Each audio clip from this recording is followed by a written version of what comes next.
This is how you should perform your speaking practices in groups.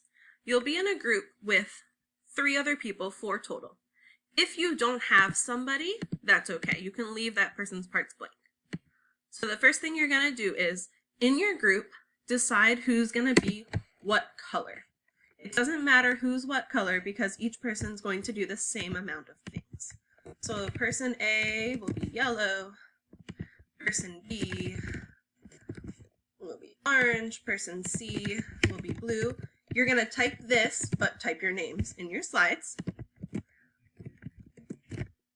Like I said, it doesn't matter who is what. Just type people's names next to a color. So now let's say I'm person A. Person A is yellow. I'm going to go through these slides, and anything here in a speech bubble that's yellow, I'm going to record myself saying that right there. So I have one yellow thing here. I'm person A. Nothing here. Oh, one yellow thing here. Nothing here. So if I'm person A and I'm yellow, I only have to record myself saying 2 things. I'm going to go to Vocaroo.com and I'm going to record myself saying this right here. ¿Cuánto cuesta estos? All right, I got to memorize it. ¿Cuánto cuesta estos? ¿Cuánto? And then I record it.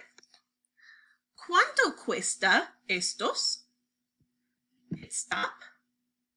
Hit play, make sure it went through. ¿Cuánto cuesta estos? If it sounds good, I hit save and share. And it's going to give me a link right here.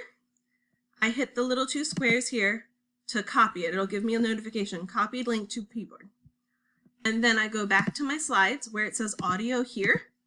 I'm going to hit Control V to paste it. And then I do the same thing for this one. I would record myself. When I go back to Vocaroo, I need to go back into the website and close out my old recording and record it again.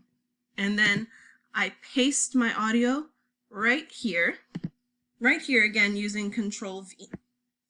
And then everybody else, the orange person, the blue person, and the green person, would go through and do the same thing.